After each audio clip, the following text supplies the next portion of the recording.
Hey Wellness One students, I'm sorry that it's taken me so long.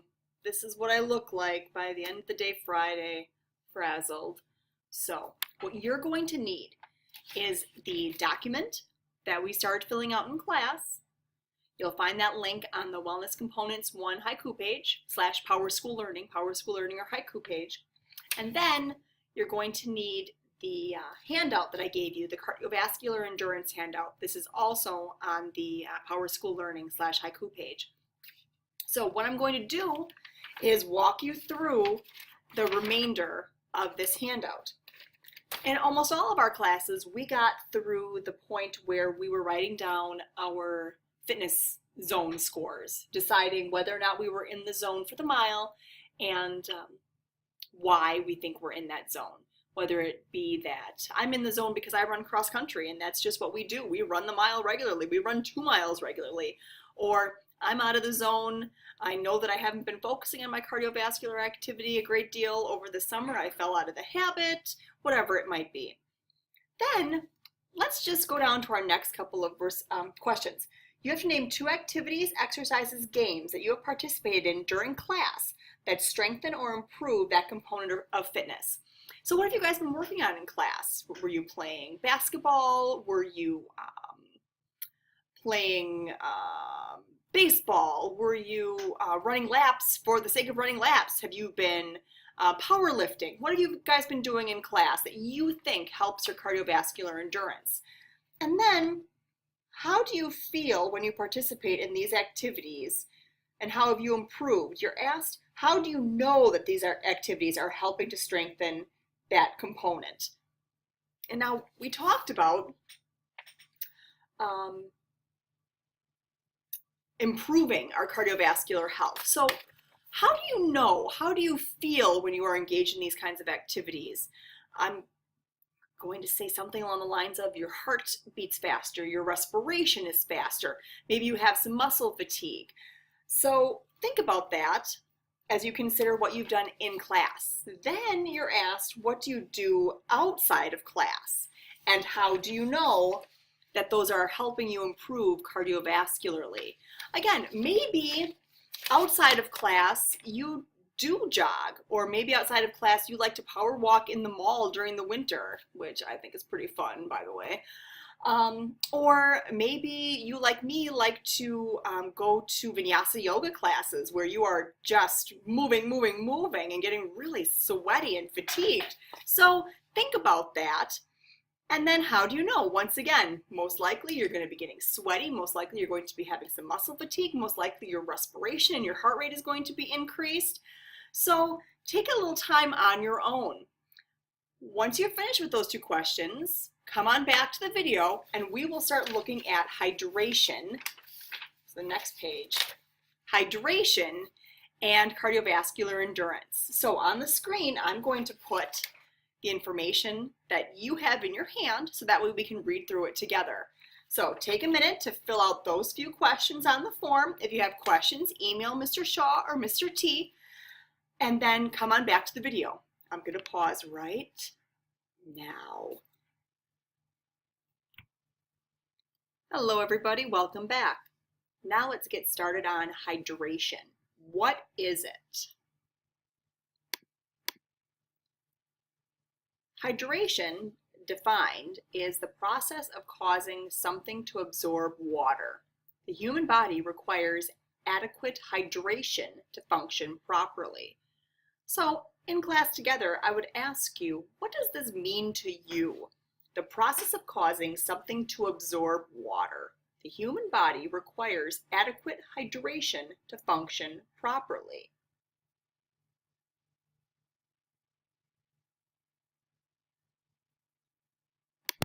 To help you define hydration and to be able to put it into your own words, listen to the following article. Why is it important to stay hydrated? What happens when you are not hydrated? Listen for these. We're going to set a purpose again for our reading. Listen for information about the consequences of dehydration on cardiovascular endurance, as well as how hydration affects cardiovascular endurance.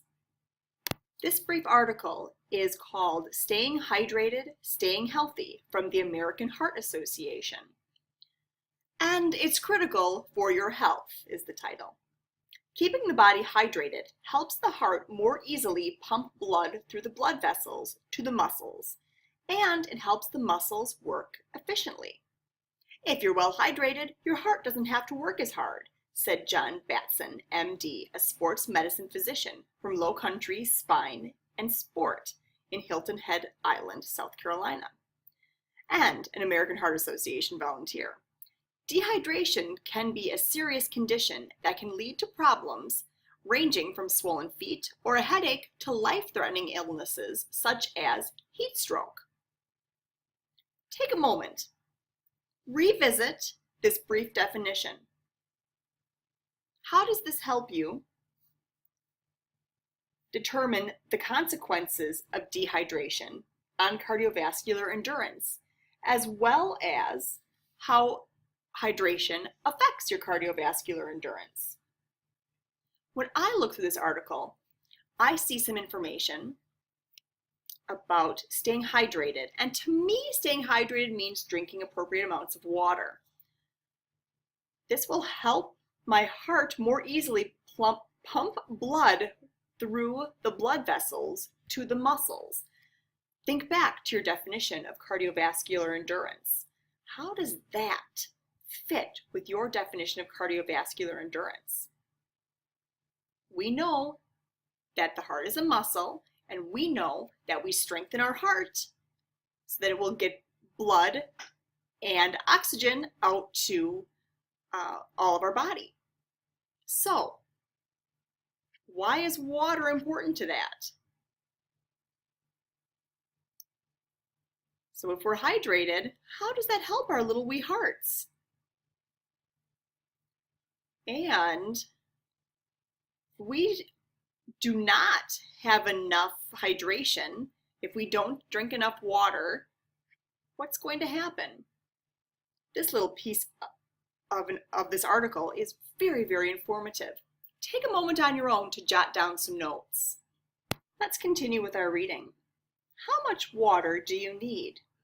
What does being well hydrated mean? The amount of water a person needs depends on climate, conditions, clothing worn, and exercise intensity and duration, Batson said. A person who perspires heavily will need to drink more than someone who doesn't. Certain medical conditions, such as diabetes or heart disease, may also mean you need to drink more water. People with cystic fibrosis have high concentrations of sodium in their sweat and also need to use caution to avoid dehydration. And some medications can act as diuretics, causing the body to lose more fluid. Thirst isn't the best indicator that you need to drink. If you get thirsty, you're already dehydrated, Batson said. Batson said the easiest thing to do is pay attention to the color of your urine. Pale and clear means you're well hydrated. If it's dark, drink more fluids. If you want to know exactly how much fluid you need, Batson recommends weighing yourself before and after exercise to see how much you've lost through perspiration. It's a particularly good guide for athletes training in the hot summer months.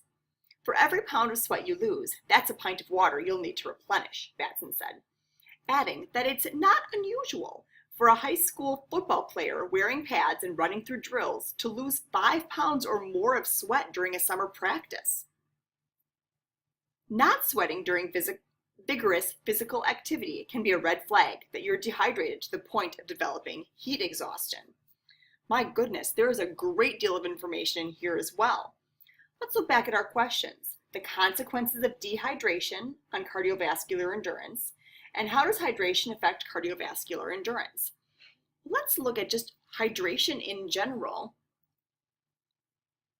As I'm looking through this piece of information, I know that perspiration can affect my hydration, certain medical conditions, some medications. I also know that if I'm thirsty, am already dehydrated, weighing yourself before and after heavy physical activity will help you know how much water you need. And not sweating can be a sign that you are dehydrated. So this portion of the article doesn't provide us with a great deal that we can use on our handout, but it certainly is informative. Jot down any more notes that you have, and then we'll move on. Let's read a wee bit more of this article to find out a little bit more about hydration and cardiovascular endurance. Water is best. For most people, water is the best thing to drink to stay hydrated. Sources of water also include foods such as fruits and vegetables, which contain a high percentage of water. Sports drinks with electrolytes may be useful for people doing high-intensity, vigorous exercise in very hot weather, though they tend to be high in added sugars and calories. It's healthier to drink water while you're exercising, and then, when you're done, eat a healthy snack like orange slices, bananas, or a small handful of unsalted nuts, Batson said. He cautioned against fruit juices or sugary drinks such as soda.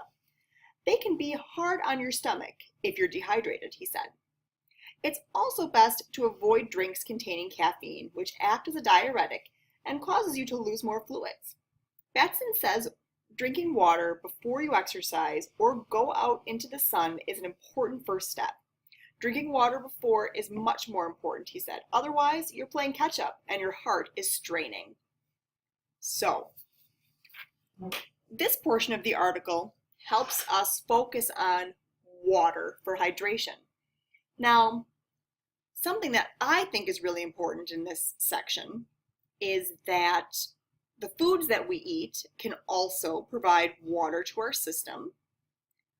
Another thing that I think is very important here is that water and only water, not the sports drinks, not even the ones with the electrolytes in them, no soda, no sugary stuff, all this stuff is going to work against you in other ways.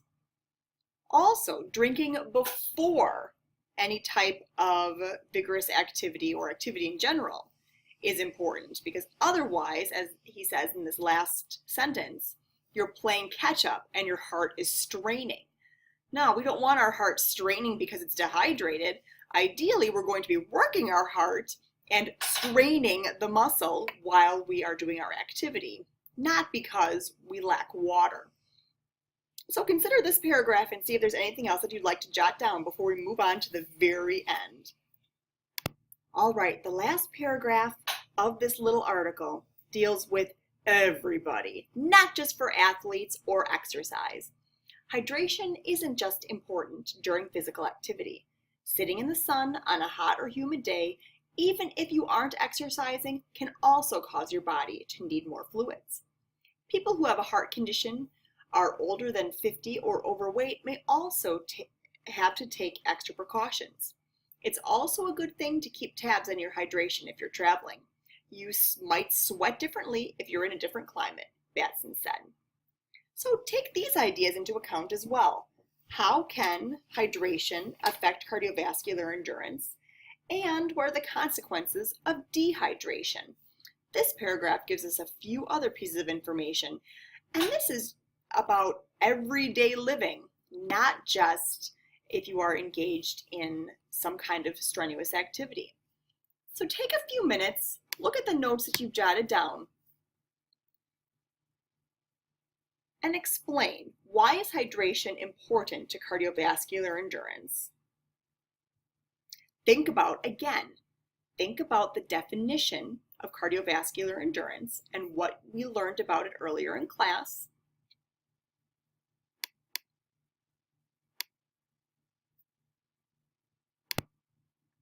Then reword some of your response. Here we are considering the consequences of dehydration, which we learned about in the article, and how hydration affects cardiovascular endurance.